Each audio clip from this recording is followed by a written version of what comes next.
Alright guys, so I've been using the Poco M4 Pro now for probably close to a week, and I wanted to actually put it up, and this is the M4 Pro here, up against its predecessor, not the M4 Pro 5G that came out just a little while ago, but the old M3. And I say old, but really this only came out about a year ago as well. So I wanted to kind of show you the difference. And when the M3 came out, I was really impressed with it. Now, right off the bat, I'm hoping you can see this, the screen brightness on the two of these, it's actually quite amazing, the actual difference. And this is up at full brightness. And it's legible for sure, but this is just like so much brighter. And again, this is up at full brightness as well, but it is not even close to the difference. This completely seeable during the day, this a little hard. But we're gonna go over a few things. First off, I'm gonna give you just a little bit of my experience, I guess, using this over the last week.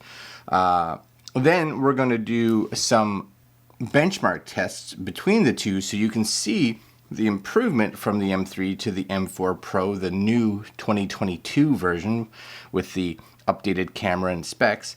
And lastly, I went out over the past few days and used this camera, both photo and video, and we're going to head over to my computer so we can show you how those photos and videos actually turned out.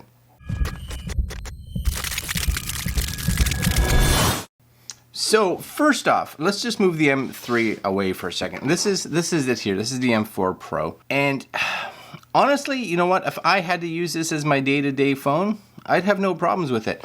Now, if you are coming from, or your experience is of a flagship device, so you know the high end, you're looking at one of the new high-end Samsung or Android devices, or you're looking at a brand new iPhone 12 or 13, is this going to be as fast as those? No, but if you're someone that is looking for like a budget phone, I really don't know if you can get one that's much better than this. And there were some real surprises that I didn't think would be as good, and really that I think is in regards to the camera, which a lot of us buy phones nowadays, especially for the camera features. A few things just to kind of be aware of.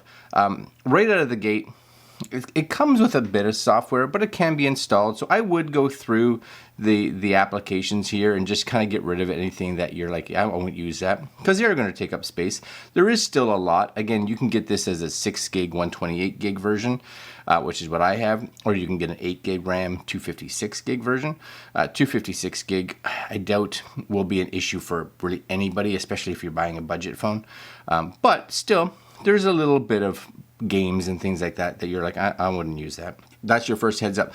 So second thing for me was that the Poco M4 Pro has that 90 hertz refresh rate, which is something I wanted. Now just realize out of the box, this thing is set to 60 hertz. So if you do want to change that, you're just going to go into settings here, and you will see display, and inside display, you'll see refresh rate, and you'll see, hopefully you guys can see that. I have mine set to 90, but by default, it's going to be set to 60 hertz. So you may want to go in and change that. And is it a big difference? It's big enough. You know what? I have a phone now that has variable up to 120 hertz. Is 120 better? You know what? I would, sure, yeah, of course it's better. Is it noticeably better? I don't know. 90 hertz though is quite lovely. Again, on a budget phone, very nice, 90 hertz. So just go in there and do that. Day-to-day use for this thing, zero complaints at all. The only thing for me, as someone that likes a phone to be a part-time camera, really, is that it does have a wide and an ultra wide, which I like. I do like it, but I have realized personally, for my day-to-day use, I do miss a telephoto. So just be aware you don't get that telephoto, and if you crop in, you are going to see some degradation in your image. But again, budget phone, so can I complain too much? No. Would this be the phone that I would use all the time? Probably not. I would just want a better phone camera-wise. but performance-wise, I was actually surprised. And, you know, we're going to look at running this through a bunch of benchmarks, and that's really for all the spec heads out there. You know, the gear heads are like, oh, I want to see the top numbers. Well, let's be honest, you're not going to see the top numbers here, but usability wise was fine. And again, if you want the best specs and numbers, number one, Poco does make better, higher performance phones out there, so go look at those for sure, because those are quite good.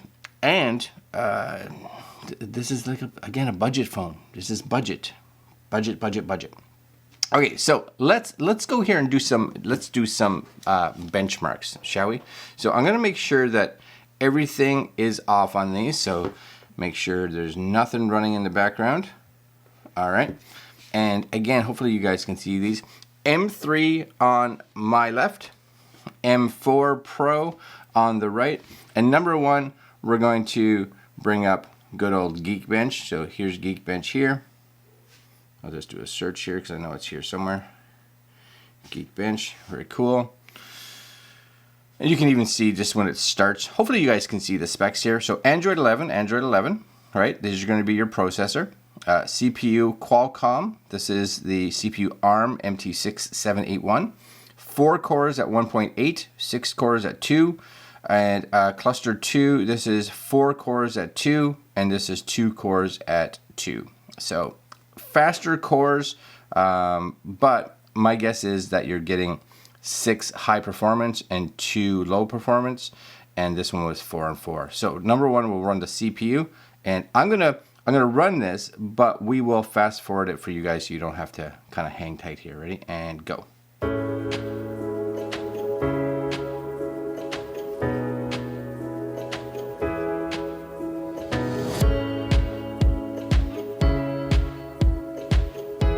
All right, so the M4 Pro just hit 90% complete, where the M3 is at 58%.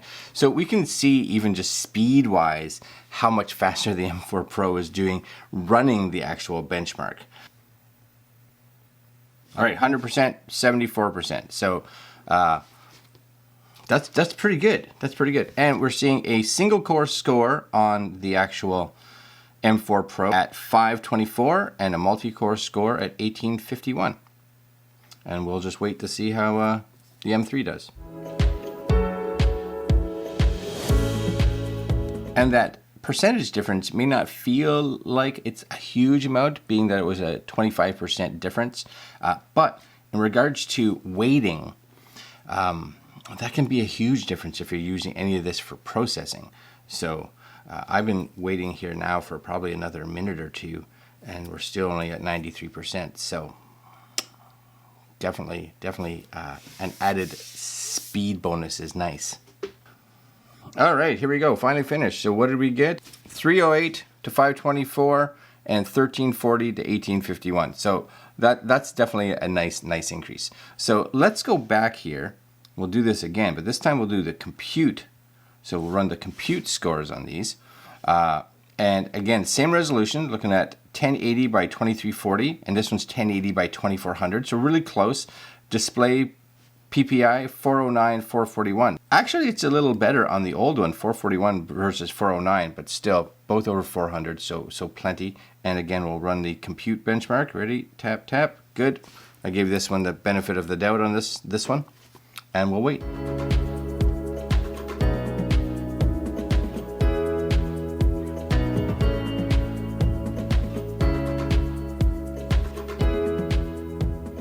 And I don't know if you guys, just kind of sit in here for a second, I don't know if you guys can really see the difference here, but how the old M3 had a really yellow cast to it, whereas the new M4 Pro, like the white balance on it, it's much more of a bluish tone, but it's actually probably way more accurate. It's just a much more pleasing color display than on the old M3 for sure.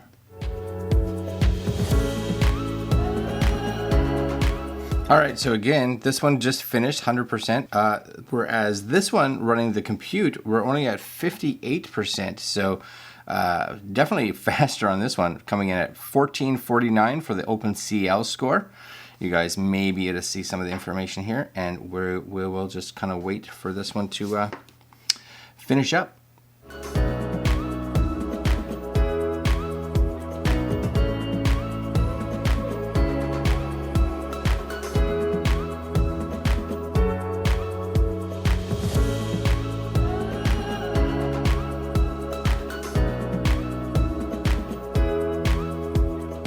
Okay, so that literally felt like it took 7 hours. It didn't, but I'll put when this started, because it's 8:20 right now, probably closer to 8:21. But I'm curious how long this took to run.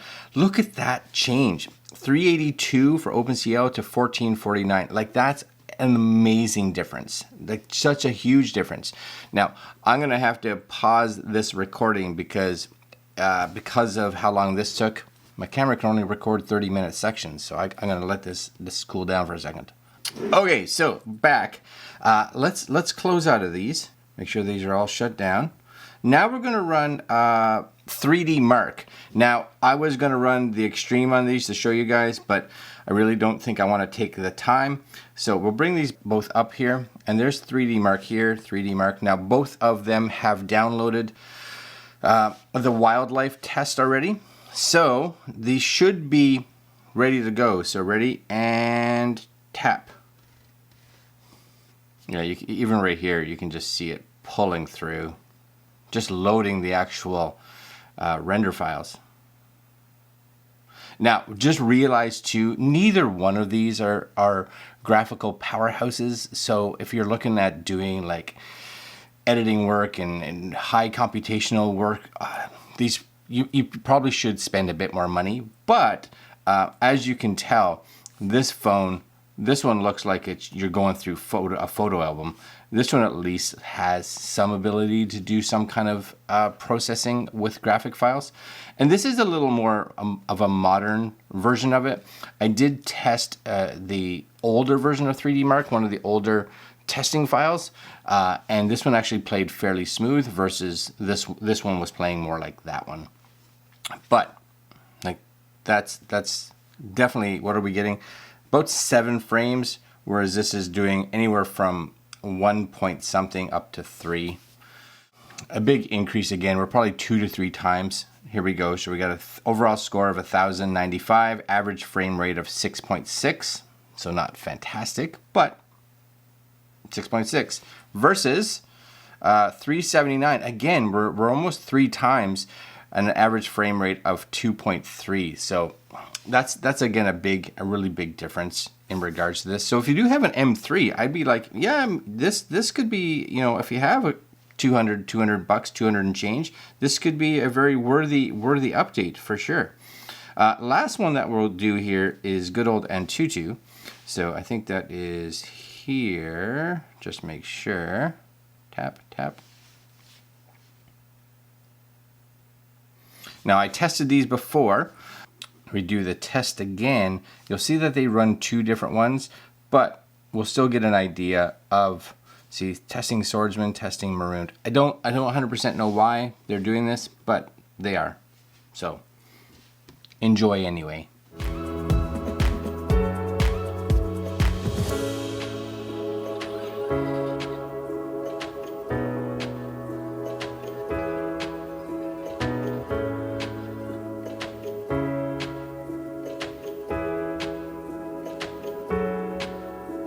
So what I find kind of funny, that this one, the M4, actually did, and it says here, test the game performance and extreme performance through several different 3D scenes. This one actually did a whole bunch of different scenes. This one did one, and it was like, yeah, that's enough for this phone. That's enough. Move on. But because of that, this had to do two or three extra scenes, where this one is slowly catching up. Again, to be expected that this would be faster, but I do wish that for some reason that the tests were equivalent. You know what, even the M3, for again, someone that just needs a basic phone, like the scrolling and the UI interaction and things like that, still really good. Like it still functions like quite well actually, if you're not going to be using this for things like gaming and 3D work. Because, you know, it's showing how it moves through a UI, and there's nothing wrong with that. just kind of know what you're getting and make sure your expectations are there to start. This one definitely does scroll nicer though, for sure. And I don't know if it's that 90 hertz, it just makes it look like it scrolls nicer, but it has a nicer looking and feeling scroll for sure. All right, so this one finished. Now again, it finished first, but realized that it 2 for sure, I think it was, 3D render tests fewer than this one did. So because of that, we're getting grand total 197,333, looking at CPU of 68,734, GPU of 32,988, memory of 47,578, and the UX of 48,033. So as of now, this is not defeating a lot of other phones out there. It says it defeated about 3% of other users. So this is starting to show its age for sure, even though it's only a year old. But again, budget phone showing its age, understandable. This one should be getting close to the end here. Even the video processing is just way smoother on this.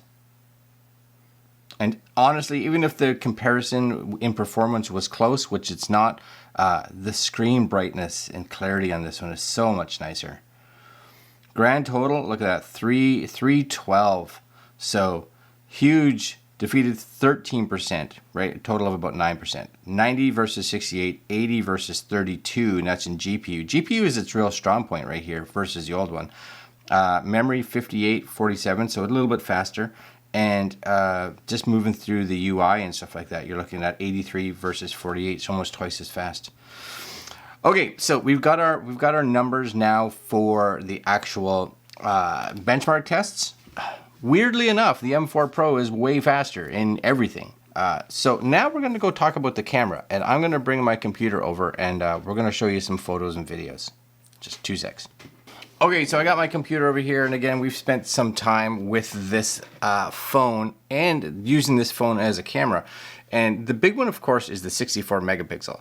Now, you get a 64 megapixel wide, you get a 8 megapixel, I believe it is, ultra wide, and you get a 16 megapixel front-facing selfie camera, and then a 2 megapixel macro. Now, the first one, just to get this out of the way, is the 2 megapixel macro.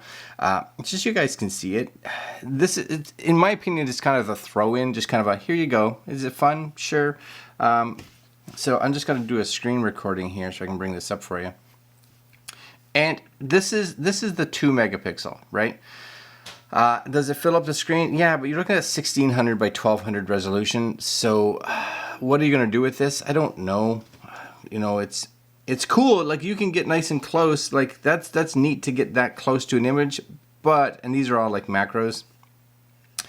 But what are you going to do with these photos? Well, I guess you could put them on Instagram or things like that. Color-wise and all that, actually quite good, right? It does a good job. It's not bad at all. This I actually shot with the 64 megapixel, trying to see if I could get. Now I think I was just too close, so I couldn't get the shot that I was looking for. But still kind of cool. Now this is really where I wanted to show you. Look at the resolution on this. 6944 by 9248. 64 megapixels. Yeah. Out of this, and the image actually, as you can see here, and this is raw, untouched, not raw, it's still JPEG, but it's untouched, coming in at just like 17 megs for file size. So these are big, but this is the wide, as you can see, right? And if you kind of zoom in here, like somebody's getting their license plate shown, but I can look how much I can zoom in on that shot and still have pretty good clarity. Like, that's crazy. Like, coming up here, yeah, that's you could actually crop in a fair bit because of the 64 megapixels and still end up with a neat shot. Like, there's the Nova Scotia little flag there. I can zoom all the way into that. Like, that's pretty ridiculous. I was expecting, 64 megapixels was going to look like garbage, but no. Like, even here, Mary and Harley are down here in the corner. There they are. Like, that's pretty good. That's not bad. That's out of a cell phone, and that's out of a budget cell phone. Like, come on. Wow. Now, little bit of distortion there. You can see that, but that's I think just because of the width of it. This was shooting inside. Now this one is only coming at I believe this one is 16 megapixels. So what happens is if you use a standard wide, but you don't turn on the 64, it shoots in 16. But still, like, the colors and everything are really good. I was expecting all kinds of blowout, and in this kind of shot here, it wasn't overly bright. We're actually in a museum, so if anybody's been in a museum, you know, the lighting is never great because they light up the actual areas so that you can see there, and they darken the rest of it. This did surprisingly well. Like, there's not much noise in here. Of course, there's a bit of noise, but not bad. This, again, 64 megapixels, and because of that, look how close I can get to this little guy. That's not bad. I'm shocked, actually. I'm going to say it. I'm a little shocked at how good that was. It does way better than I expected to do. Again, and you got 64 megs. If I would have hit focus, which I was a little off, and again, the lighting wasn't great, it's doing way better. Now, if I come out of here and go out to outdoors, you can kind of see, like, when you shoot the 64 version, the 64 megapixels, you do get a better photo for sure. And I don't know what it is. Like this one here, same idea. This is the 64 megapixel, and there's our little horses out there. Like, you can get right in there. Like, it does really well. And this is the non. I find in the, when it's not shooting 64 megs and it's shooting 16, it has, I don't know if it's just like extra sharpening or something like that on it, but you get, look in here, you can see that extra sharpening versus here. It's I'm not too sure what's causing it, but it's there. And if I went back to shooting 64, then the sharpening went away again. Same idea here. It's just loading the full version. Like, that's really good. Like, there's, I can't complain too much. He came right up on us. Right? It's just loading. Nice and sharp. It doesn't look over sharpened. It does look over sharpened when you're not using the 64 meg, but 64 megapixel, right? But when you're using the 64 megapixels, it looks really nice. Like, I'm so impressed with that little camera. Like, it's really nice, and it does a decent job in low light, and it does a really nice job outdoors. Now, the same idea kind of happens with video. And what I'm going to do is I'm going to actually, instead of just showing this, I'm going to put all these video clips up there so that you can see them. There's no rhyme or reason to them. They're just 1080p video. So here you go. Some indoors, some outdoors. Enjoy the show.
No,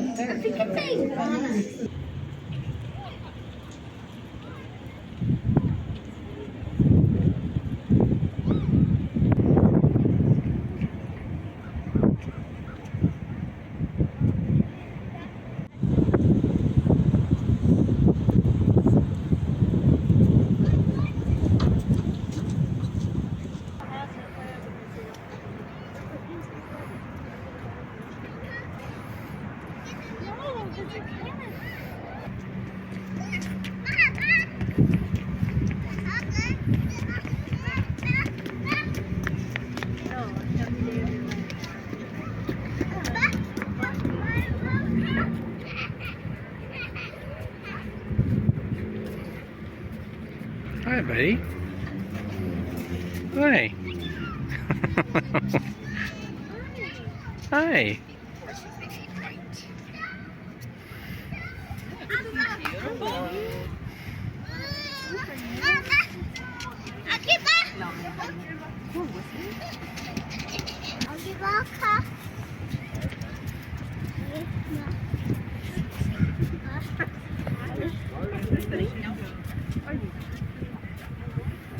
So here's the one thing. The phone itself, when you're in video mode, has the ability to use the ultra wide. It has the ability to use the wide. But it also has the ability to do, I believe, up to a 6 times digital zoom. I wouldn't use it myself because you can see here in this one, this little shot here. See when I zoom in here to 6 times, the image gets almost like a painted look, where I think it's just compression on the image. The video is going through so much compression that it's just losing this. Of course, when it's wide, you don't notice it, right? But as you zoom in, you definitely see it. See the one-legged skateboarder back there? I don't know what he's doing. He's that's weird. I never noticed that. Anyways, that's the only part that I faulted it in, is that when you get into any of the actual digital zooms, there's a lot of, it feels like extra compression that you get on the shot. But when it's wide, like this shot here, for instance, like this shot of his butt, right? But it looks, and that's the ultra wide. That's the ultra wide. Like, it looks fantastic. And here, he comes walking up to me again. Like, doesn't look like there's any compression on that. It's a lovely shot. Yeah. The camera, surprisingly good. Last thing I want to talk to you guys about is the actual gameplay, if you want to play some games. So we're going to start up this phone and just show you what PUBG looks like on it. But again, I got to let my camera cool down a little bit. Hold on. Okay, so before we actually get to some gameplay, and I did want to just kick back a little bit to the camera and show you guys the portrait mode. Now, these aren't anything exciting, but it does do portrait mode. And here's just a couple of photos as I move forward.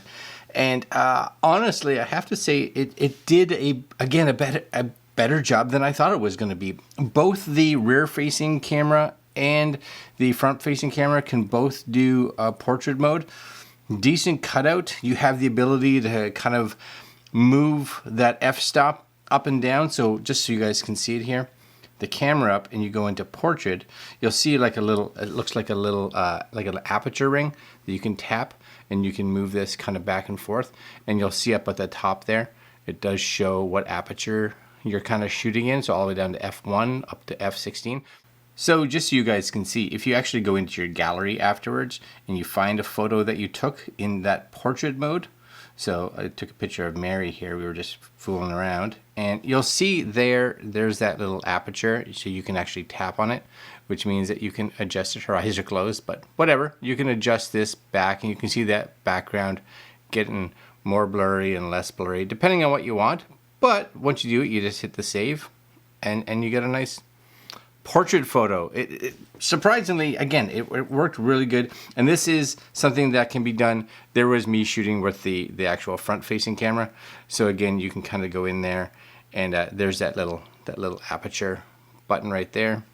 You just kind of tap on it, and you'll get that ability to move that back and forth. Which, budget phone, incredible. I also did shoot some stuff with nighttime, like the night mode. Yeah, not bad. It helps. That's all I'll say. I'll help. So, very cool. Let's play a game. So, PUBG is the game we're going to try right here. Let's see what it plays like. It's the first time I've played it, because I'm not a game player, but you guys will get an idea. I'll fast forward through the stuff that doesn't matter. Yeah, except we'll just get into the gameplay. All right. So as you can see, the movement, again, very good. Now, I'm not going to actually sit here and play the game too much, but like, it's really smooth. I thought the previous version was smooth, but This is definitely way smoother on this one. Way playable. I did download the HD textures. So I believe on the old M3 I had to do the low res textures, but this is running the HD textures. So I think yeah, I don't think you should complain too much. The animations feel smooth, the reactions are really nice. And again, I think with that 90 Hertz, you're just getting a bit extra, as well as that 180 Hertz for touch sensitivity. I think it's going to be really good too. So yeah, I don't want to play this too much, because again, you should be able to tell here that I think it's going to play really good. No issues at all. And again, I'm not someone who plays these games, so just wanted you guys to be able to see what the graphics look like, and the smoothness of the gameplay on the Poco M4 Pro.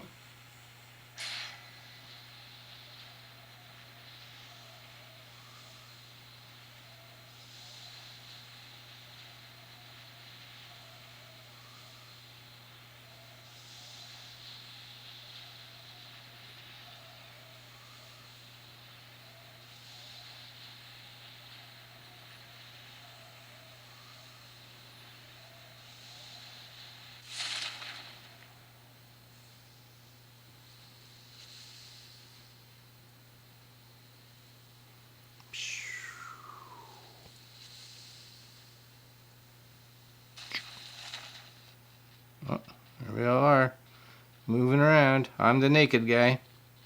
Yep. But yeah, super smooth. You guys can see that, right? Nothing wrong with that.